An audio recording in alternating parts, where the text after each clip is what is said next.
My dad kicked me out of the house for telling him the truth about his girlfriend, and then he sent my sister to the hospital because I caused him legal problems. But now everyone has discovered what he was hiding. My mom was my world. I remember reading books, watching documentaries, and going on road trips with her.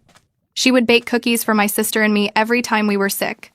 She and Dad used to take us hiking every other weekend. I still miss her. When I was 11 years old, she passed away in a car accident.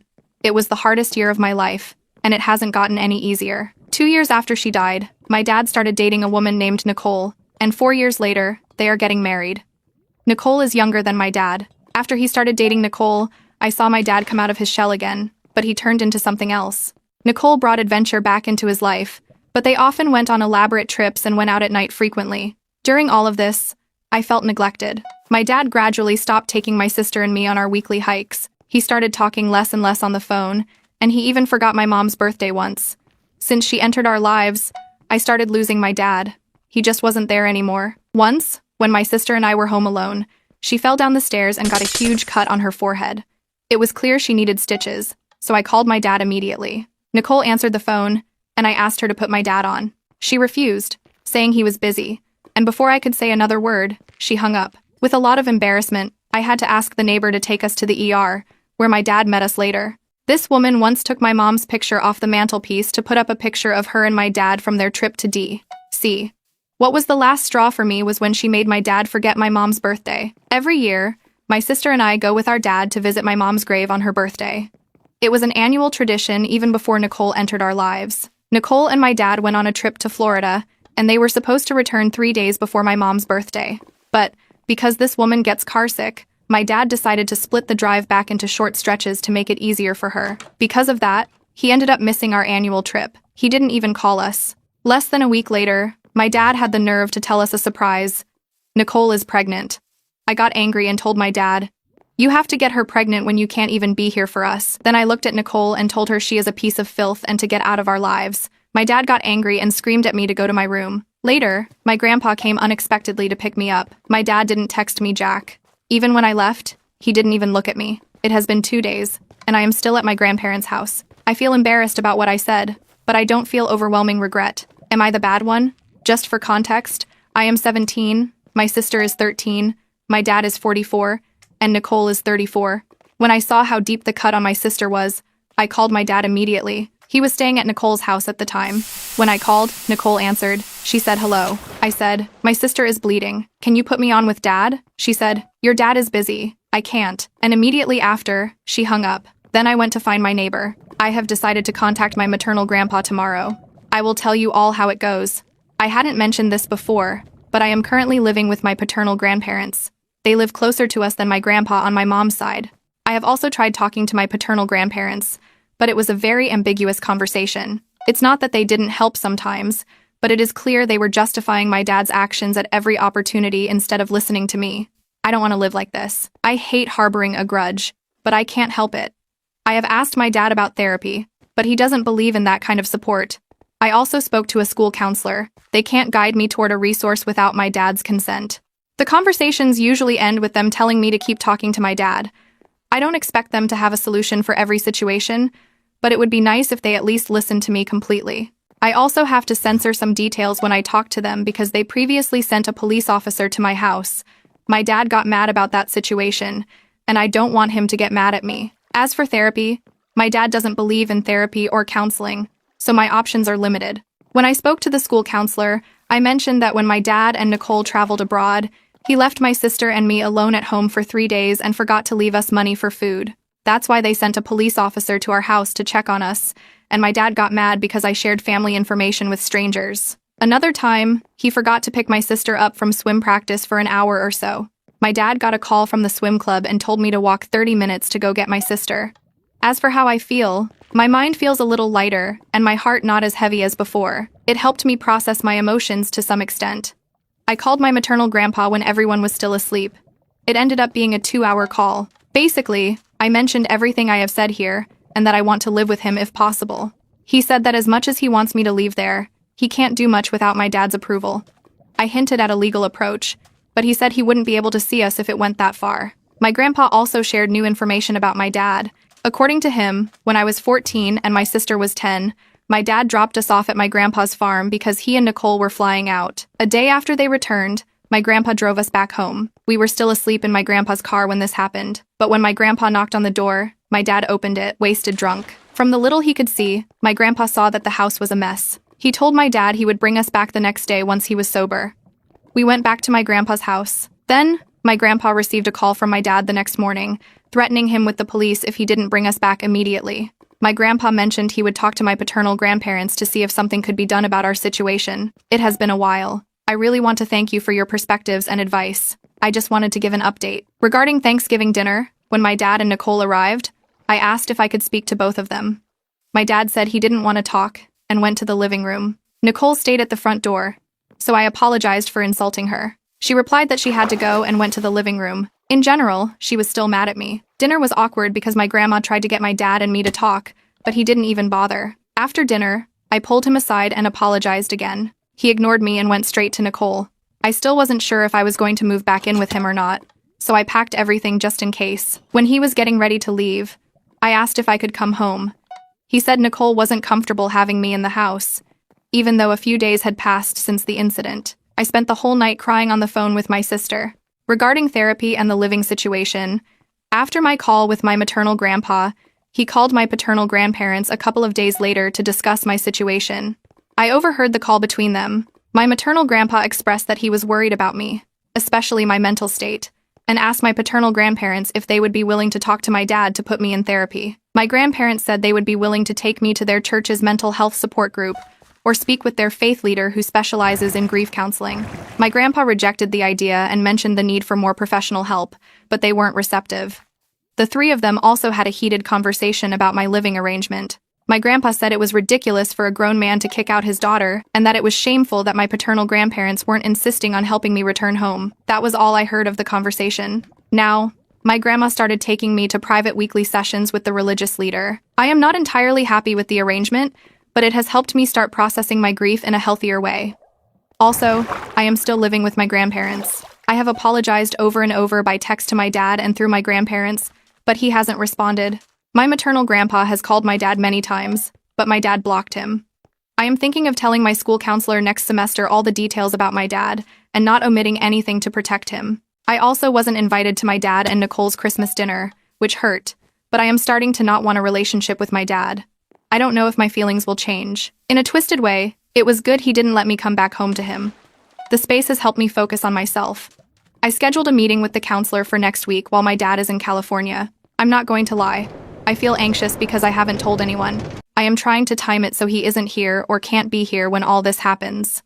I ran out of room, but my sister is still living with my dad. She visits me on weekends and I have walked with her from school to home, so I still have some contact. I feel overwhelmed by the number of messages, but I want to say I am not well versed in the laws related to my situation. Regarding my sisters and my college fund, my mom worked in a small boutique and set aside part of the money she earned there. My dad worked as a consultant, and I do know he also contributed money to the funds.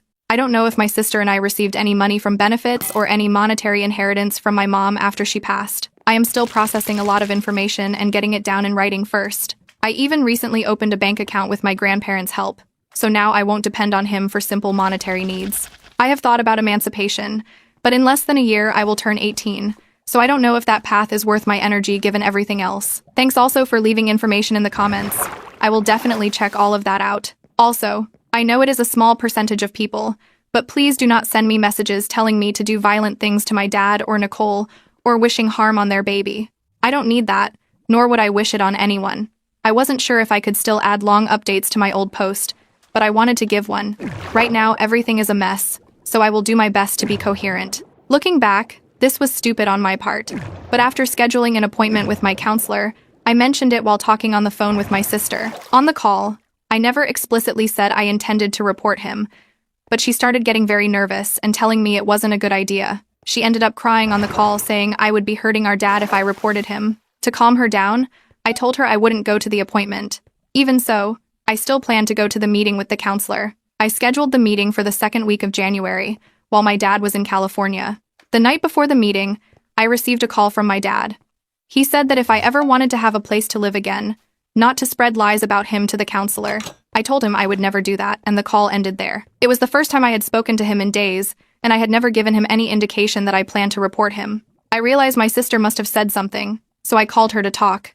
I asked her why she would tell him something like that, and she told me he called to ask what I was doing. It slipped out, and she told him I planned to meet with the counselor. I ended up going to the meeting with the counselor anyway and told him everything that was going on. I asked him please not to notify my dad about the meeting, and he agreed. In the end, the counselor gave me 2 or 3 mental health support brochures and said he would follow up with me. He also dodged my questions about what would happen now. A day later, just as I got home from school, my paternal grandpa called me and said he wanted to talk. He told me the school called my dad to set up a meeting with the counselor. He started yelling and getting angry with me, saying that if I do this crap, they will take my sister and the baby away. He also said I wasn't raised to lie and kept berating me.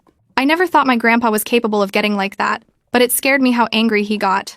Also, I got grounded, so I can't drive or visit friends for a couple of weeks. I don't know exactly what happened in the meeting between the counselor and my dad. From the call between my grandpa and my dad, I learned that there was a police officer present at the meeting and that they will do a wellness check. Also, my dad denied everything I told the counselor and attributed it to me being resentful because I lost my mom. I wasn't okay mentally, and I am still not. I call my friend and ask her to stay on the phone with me most of the time, or I just rot in my room. Also, as punishment, my grandma stopped taking me to the faith leader, so that is my current situation. I appreciate all the messages of support and advice, but please don't send me violent private messages or tell me to do terrible things. Again, I would never wish harm on anyone. Just going to do a mini update. During the meeting with the counselor and the police officer, my dad learned he should expect a wellness check. In fact, he has been coming home early every day last week, which is unlike him. My sister texted me last Tuesday that our dad came home early from work and told her to behave. She was panicked and upset, so I called her to help her calm down. I explained that a police officer might come for a wellness check and to answer the officer's questions honestly. Again, I don't know specifically what happened during the check, but my sister told me the officer came to ask my dad some questions and asked her if she was okay. I asked her what she told the officer and she said she was okay. Nothing has come of that. As soon as my sister texted me that Tuesday, I tried to sneak out to go to my dad's house before the officer came, but my grandpa caught me. He took me back inside and we had a shouting match, to put it mildly. I yelled at him that he doesn't care about my sister or me. He yelled at me that he was tired of my spoiled butt and that I should be grateful I still had food and a bed after the nonsense I caused recently at school. I left in the middle of his rant to calm down in my room. My grandma came up shortly after to check on me. She said my dad and grandpa were going through a lot to resolve this mess, and to please not make it worse for her sake and mine. I asked her what she meant by for her sake and mine. She said I need to grow up and behave like an adult and not cause her stress. Then she said, "You have to stop stressing Nicole out. You know, the poor woman has been calling me crying because of what you did. She is scared for the baby." After that, I didn't have the energy to get into another screaming fight, so I told my grandma I needed space and she left. The counselor didn't follow up with me during school last week. I also think it's for the best right now. My sister had a panic attack last week. They almost called the paramedics because she couldn't stop hyperventilating. I know she is suffering and doesn't need anything else overloading her mentally. I also don't want to break her trust again after going to the counselor. She is the type of person who keeps things to herself if there isn't a strong relationship. If she is going through something, she won't tell you unless you force her. I still want her to feel safe and open when she talks to me.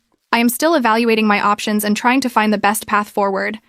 Side note, I keep getting asked this in private messages. First, my dad, as far as I know, currently does not drink excessively or use hard drugs. Second, no, Nicole is not my stepmom. She is just engaged to my dad. Third, I am not going to run away. I am not that reckless to do that given the whole situation. I am now living at a friend's house. Nicole is staying at my grandparents' house because she has severe nausea and fatigue from the pregnancy and needs my grandma's help. Nicole's mom doesn't arrive for another week, so she will stay in the meantime. Since there is only one other spare room, my grandparents asked me to stay at a friend's house for a week. My sister is in the hospital. She got into a physical fight. My maternal grandpa arrives tonight. I don't want to share more of my sister's personal struggles than I already have, but in the past, she has had suicidal thoughts due to bullying. I am not going to do anything that could trigger those thoughts. Also, if she doesn't trust me, she will never tell me when she is having those thoughts. It is a terrifying possibility because I can't be with her right now if that happens. If things were simple, I would have already done something. This will be my last update for a while. More than a week ago, my grandparents asked me to live at my friend's house for a week, since Nicole needed my grandma's help with the pregnancy. For context, Nicole has severe fatigue and nausea, and her mom was arriving a week later.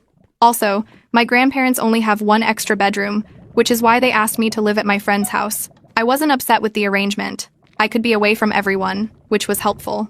Regarding my dad and Nicole's relationship, my dad is working, so he can't take time off to help Nicole. Hence, she needs my grandma's and her mom's help. After overhearing a conversation between my grandma and Nicole, I learned both are under a lot of stress and that is making her feel depressed. That is all I know about them. Regarding my sister in the hospital, 3 days ago, my sister ended up in the hospital.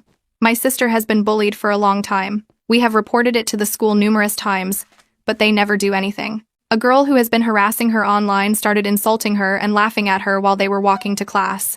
My sister pushed her to get her away, and that escalated into a physical fight. The girl slammed my sister's head against the locker while they were fighting. My sister was knocked unconscious, and the school immediately called 911. My grandparents went to the hospital, and I went when I finished school. My maternal grandpa drove down that night. My sister ended up with a severe concussion, but she came home on Friday. She is improving, but still has bad headaches. The bully was suspended, but they didn't do anything else. By the way, in all this chaos, my dad didn't show up once at the hospital. Living situation: I am now living with my maternal grandpa, but my sister lives at my dad's house. My grandma has been going to check on her, but the fact that she is still living alone in the house worries me. She is still recovering from everything and there is no one, damn it, there for her. My maternal grandpa asked my dad if he could take my sister with him for a week, and he said no. This piece of trash also threatened to call the police on my maternal grandpa again. I am going to call the police when he leaves for work on Monday. I don't know what else to do to get her out of that situation. I think reporting to the police is the best thing I can do. Yes, I have thought about it as much as I could. There is no other alternative to get help for my sister. She is going to hate me, and my paternal grandparents are going to disinherit me. But there is no other alternative. Regarding the counselor, I don't think he can help as much as I need. That is the only reason I am calling the police.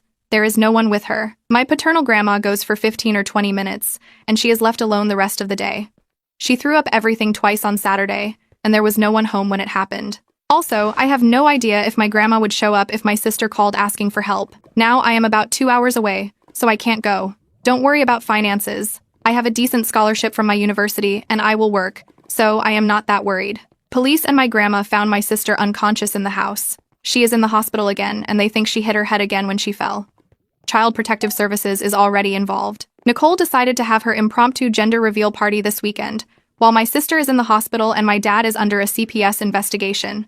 I don't know what the hell she is thinking. This woman has extreme fatigue and nausea and thinks she has the energy to entertain her entourage. Also, and most importantly, my sister is recovering well, but they are keeping her in the hospital for longer observation. My grandpa is looking for a lawyer to file for custody, and my dad is being actively questioned. As of today, my dad is being actively questioned, and Nicole ended up postponing the gender reveal party. My grandpa and I talked about my sister's situation, and he is in the process of getting a lawyer. Hopefully, she can stay with us soon. My sister had a seizure, so my grandpa and I drove back tonight. My grandpa wants to press charges against the bully.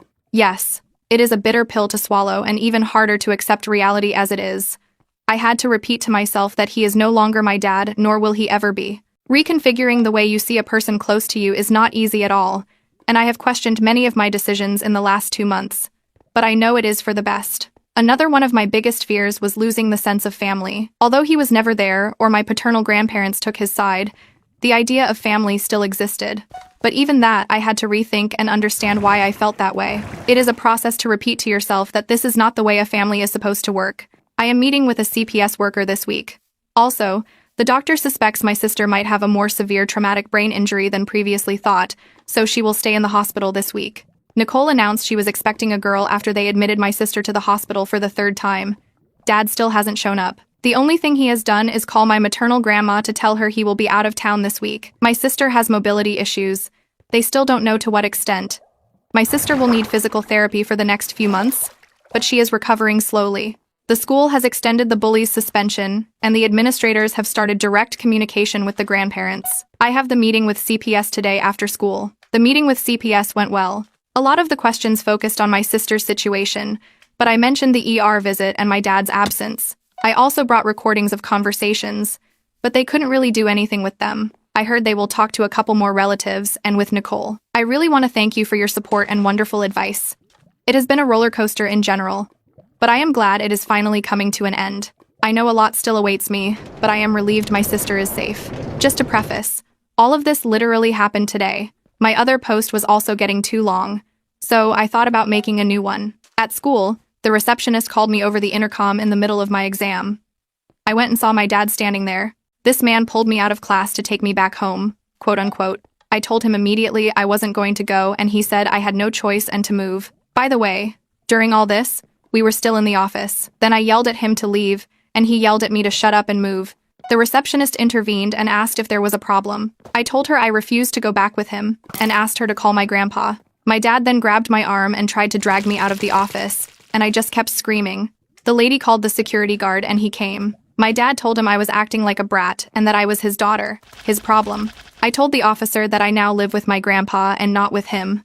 They called another officer and he told me I was only allowed to leave with my father. The officers left and my dad squeezed my wrist and pulled me toward his car. Then he ordered me to get in or else. I tried to pull away, but he shoved me into the passenger seat. Then he warned me not to try anything and drove back to his house. Then he said I had to take care of my sister while he worked this week because I was responsible for what happened to her and that this was my way of paying for everything I have put him through. Then he texted me a minute after leaving telling me not to try a single damn thing and that he would discipline me physically if he had to. By the way, he has never physically hurt me, nor had he threatened me so severely before. So it was terrifying to see the text. A while after he left, I called the police and said I had been taken against my will back to his house, and I told them he held me tightly. The police came and my maternal grandpa came. Since there was no caregiver at home for my sister and my father didn't answer, the police allowed my grandpa to take her with us. They located my father a while ago and arrested him. It is a mess right now, but my sister now lives with me and my maternal grandpa, so I know at least she is safe. Again, all additional updates are added to this same post as edits. I am probably going to finish high school in the same place, since I have 2 months left. But I asked my grandpa to consider homeschooling for my sister. I feel a little safer that my father is away for now. I couldn't record in the car, but the police did record the bruises on my wrists and head. I didn't even think to mention the school cameras. I will find a way to pass that info along. Thank you. When my dad brought me home, my sister was still in bed and no one stopped by to wake her up for breakfast or lunch, so she went hungry. It is an unsafe situation because she can still faint or lose consciousness, and after the other incident where she fainted on the hardwood floor, she suffered another concussion. I have no freaking idea why she was alone. Supposedly, my grandma stops by to see her in the morning and afternoon, but my sister needs constant supervision. My grandpa noticed bruises around the back of my sister's neck, and I noticed a lot of bruises on a part of her abdomen while helping her change. The bruises couldn't have come from her fall, nor from the fight a couple of weeks ago. We suspect the worst and have reported and documented the bruises. My sister is also not in a state where she can hold full conversations, but from what she could tell me, my dad hit her in the neck and threw something at her stomach while she was sleeping. Everything has been reported to CPS and the police. The family on the paternal side called yesterday and started ranting at me. They called me everything and told me I was no longer welcome in their family. I don't care what they do. The school is a 20-minute walk and a 6-minute drive from my father's house. But after what happened, I doubt my father will try to do something like that again. Also, after the whole call, I blocked them all on everything. I have no intention of talking or dealing with their stuff. Regarding the baby, they detected a heart anomaly. They will go to a specialist in a couple of weeks to find out exactly what the problem is, but the fact that they suck at basic parenting worries me about the baby's care when she is born. Random fact: Nicole isn't even Christian. But my grandparents have overlooked that throughout her relationship with my father. They have always crapped on me for not attending Sunday school or for not volunteering more at church. The people there, apart from 2 or 3 people, respect my grandparents a lot and are all the same. They are 100% going to spin it like a daughter straying from God and her father trying to save her. Pure nonsense. Also, this is the same church that kicked out a woman for a suspected abortion. It was never confirmed. It was a rumor spread by another church member. Slowly and maturely, quote unquote, everyone stopped associating with the woman. These are also the same people who say my mom's death was part of God's plan to help the drunk driver who killed her get closer to God. I really didn't think he could be any creepier than he is. But today, through my lawyer, I found out that this piece of trash was just charged with possession of child pornography. Apparently, they checked his phone because of a situation involving my sister when they stumbled upon the explicit photos. Honestly, I hope he rots in hell. I will never know if he was like this before, but I really hope not.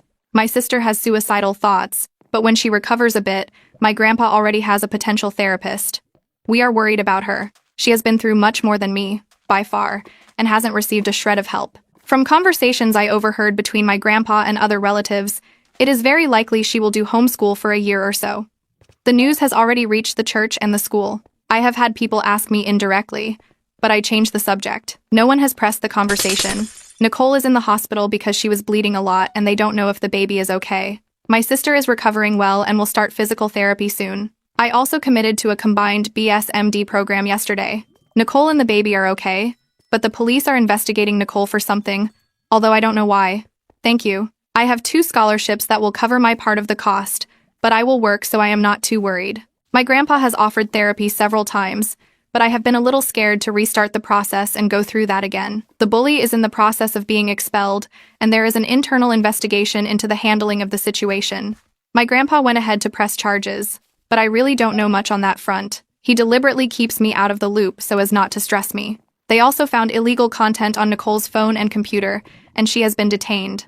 From what I know, there is nothing to suggest they did anything to my sister. However, this is only based on my sister's word and the lack of physical evidence. The content is from before October and November when I originally left, so if something was happening, I would have known. Anyway, I don't think we can do much if she is deliberately hiding something, and the odds of that are quite low. I only hear about the paternal side from family friends, from classmates whose parents attend the same church, or from my maternal grandpa. Apparently, my paternal grandparents did not attend church last Sunday. So, my grandpa told me my paternal grandparents are filing for custody of my sister and me. Warning: suicide attempt. I haven't posted updates because I'm focused on my sister. She is in the hospital again and recovering slowly. This has mentally shaken me. I know I should have been home more taking care of her. My grandpa is already stressed to the max and I don't know how to help him. We started taking her to therapy after her physical therapy appointment, twice a week. My grandpa can't afford it out of pocket and has been fighting with insurance. Somehow, the paternal side found out about the financial problems and started filing another custody petition just for my sister, under the pretext of covering her medical expenses. The therapist never told us if she mentioned anything. I am pretty sure she didn't anyway. She is reserved and keeps her struggles to herself unless she feels really comfortable with you, which takes time to build. However, she mentioned situations of physical abuse that have been sent to the police for record. After her hospitalization, we learned she developed partial blindness in her left eye and refuses to speak to anyone. I try to talk to her, but she ignores me and stays silent. She doesn't speak to anyone, not even the doctors. Also, the judge granted the paternal grandparents primary custody of her to fund the medical expenses. My grandpa is in the process of selling a part of the farm to raise more money. She had acute liver failure and is still considered a potential danger to herself, so she is still there. We finally have an official trial date for him. I am much better now. My sister will be discharged later this week, but she will go home with the paternal grandparents for a while. I don't know many details, but I know my grandpa filed a civil lawsuit against them for my sister's injury when she fell. We still don't have a buyer for the property, so I'm not sure where we will get more money. I am also thinking about deferring my enrollment because of that. My grandpa passed away unexpectedly. My grandpa passed away in May. He was going to meet a friend after a meeting with the lawyers when it happened. I really don't know how to feel. Everything after was a blur, and I still have to deal with the aftermath. The funeral was rushed and messy. They didn't even bury him next to my grandma, but cremated him against his wishes. They never asked me what my grandpa would have wanted. It seemed like people wanted to get it over with and move on. I don't even have my grandpa's urn, and I don't know who has it now or what happened to it. They never gave me a moment to breathe. Within a week of his passing, I was moved to 2 different houses of relatives I had never met. I have lost a lot of contact with my sister. She responds less and less to my calls or texts. My relative is trying to organize a meeting for us by communicating with my paternal grandparents. He told me he met with my sister and that she was healthy and doing well. I don't know what will happen with the custody issues now. I saw her last weekend and she seems to be okay. Regarding my sister, we are talking regularly now. She has access to her devices and I have met with her recently. She seems to be okay, but I don't live with her. Regarding legal status, Dad is currently in jail, but Nicole is not. She was able to prove that he downloaded the photos to her device without her knowledge. She gave birth in June to a girl. Her daughter was born with a congenital heart defect and will need surgery when she is a few months old. I haven't met her, nor do I want to. I only wish the best for her and her daughter. Why does my sister live with the paternal grandparents? My paternal grandparents have custody of my sister because they have the financial capacity to pay her medical bills. I was disinherited a long time ago, and I do not wish to live with them anyway. I live with my dad's cousin, who has a son my sister's age. No, we haven't had contact with my paternal grandparents since the time of the funeral, And even then, it was to ask for the contact of my grandpa's friend. They haven't asked about me or seen me in months. I have seen my sister in person twice already, so it's not like they prevent me from visiting her. Before, I wasn't allowed into her house and my sister had frequent medical visits, so I guess it was so she could focus on her health. I honestly don't know. The bully only received suspension. Personally, I am done talking about my situation. I am getting ready for college and have reconnected with my sister. She has recovered well with some things still ongoing. Much of the rest pending may take months to resolve. However, I am ready to move on. Thank you all for the advice and well wishes. I am extremely grateful for all the supportive messages, especially in the last few months. But I have also been receiving a good amount of angry or demanding messages asking me to keep giving updates. I am not going to expand or talk about him or the trial. To those writing to me about that, I hope you can respect that. Bear editor with glasses here. That was the last time we heard from OP for real. She deleted the account, so that will be all, unfortunately.